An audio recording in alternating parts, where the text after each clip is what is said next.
Imagine discovering 3 tiny cheetah cubs trembling inside a small metal cage, their mother cruelly killed to make their illegal transport easier. This is not just a story of wildlife crime, but one of hope, resilience, and an extraordinary bond that crosses species. When police rescued these vulnerable cubs, little did anyone know that their journey to recovery would involve an unexpected guardian, a gentle dog named Bella. Against all odds, Bella became their surrogate mother, teaching them trust, love, and survival. From frightened orphans to brave young cheetahs ready to reclaim the wild, their story reveals how compassion can break natural boundaries and heal even the deepest wounds. Stay with us as we unfold this remarkable tale of courage, care, and the fight to give these majestic creatures a second chance at life. A suspicious vehicle was stopped in the city center after police received a tip from a local resident. Upon opening the trunk, they discovered a small metal cage containing 3 trembling cheetah cubs. The driver was immediately arrested for illegally transporting wild animals across the border. According to the police statement, the mother cheetah had been shot dead during the journey to make controlling the 3 cubs easier.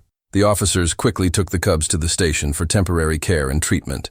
In the reception room, police prepared warm milk and towels to keep the cubs comfortable. A young officer sat on the floor, carefully feeding one cheetah from a plastic bottle. Gradually, the cubs began to calm down, clinging to the feet of their rescuers, as if seeking comfort. The police took turns caring for the cubs, cleaning them and maintaining their small cage. Over the first few days, a strong bond unexpectedly formed between the cubs and the officers. A few days later, staff from the Cheetah Conservation Fund arrived to take the cubs for specialized care. They were placed in a soft, straw-lined cage and loaded onto a truck heading to the outskirts of Namibia. Their destination was a semi-wild enclosure where the 3 cheetahs would begin their psychological recovery. Ranger Edward Riddle was assigned to care for and train them each morning.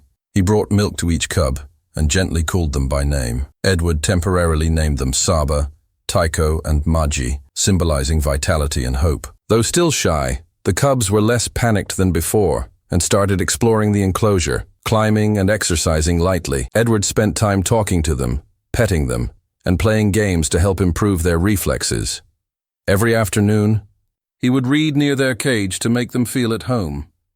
However, over time, Edward noticed the cubs stopped eating and became quiet. Despite good care, they lacked maternal affection.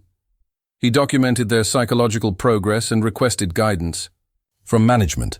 An urgent internal meeting was held to determine the best approach for these special cubs.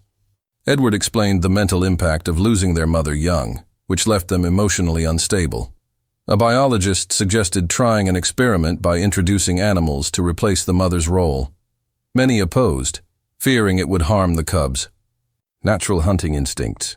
Edward argued that timely love was more crucial than instinct. He proposed introducing a female dog named Bella, a gentle Labrador who had lived at the sanctuary for years and helped with animal rehabilitation. The skeptics agreed to the trial under close supervision. The plan would run for several weeks, with regular reports to the council. The next day, Edward introduced Bella to the cubs. At first, Bella observed from a distance while the cubs watched cautiously. Edward allowed natural interactions through a low fence. After a few days, Bella moved closer, sniffing near the cage. Saba was the first to approach and gently touched Bella's nose. Maji and Tyco soon followed, surrounding her without fear. Bella lay down and spread her legs invitingly. The cubs quickly crawled into her arms, creating a moving moment between species. Bella began caring for them as if they were her own, licking their fur, watching over and protecting them. The cubs clung to Bella, sleeping, playing, and competing to lie close to her belly. Sanctuary staff marveled at the special bond as Bella taught them gentleness and trust, taking on the role of their full mother. For the first time, a maternal bond formed between a dog and 3 cheetahs, crossing natural boundaries. Bella became their protector and closest friend. Saba, Tyco, and Maji grew rapidly, their shiny coats and strong builds becoming noticeable. They learned to climb and stalk prey through sanctuary training games. Bella remained nearby, sometimes, pushed aside as they grew stronger, but never abandoning her role. The cubs learned to eat, defend themselves, and interact like wild animals. Edward closely monitored their progress, pleased with their unexpected maturity. While still affectionate with Bella, they were no longer dependent. The cubs were ready to face the wild world, full of challenges and competition. They became strong, brave, and aware they were no longer just cubs. Edward knew the time had come for the sanctuary to decide their future.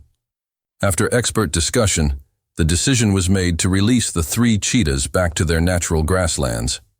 The truck was prepared with a large iron cage, and Bella accompanied them to say goodbye. That morning, Saba, Tyco, Maji, and Bella arrived at the Ochuwarango Plains, a vast wilderness suitable for cheetahs' natural habitat. When the truck stopped, the cage door opened. The cheetahs stepped out first, then looked back at Bella. Bella gently stepped out, licking each cub's face, as if giving one last lesson. Saba rubbed her head against Bella's neck. Maji lay at her feet, and Tyco softly licked her nose. Edward watched from a distance, proud, yet sad at the farewell. The cubs looked back one last time before running swiftly toward the grasslands. Bella did not follow. She sat quietly, her tail brushing the grass. As the truck drove away, Edward patted Bella's back, saying, "You did a miracle, girl." The wide green fields welcomed the cheetahs back to where they belonged. Now free, they would move forward with their own strength, memories, and love. A new story of survival, independence, and integration awaited them. Bella did not lose her children. She helped them become themselves.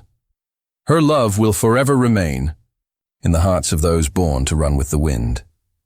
Dear friends, thank you for following this story. Please like and subscribe to support the channel.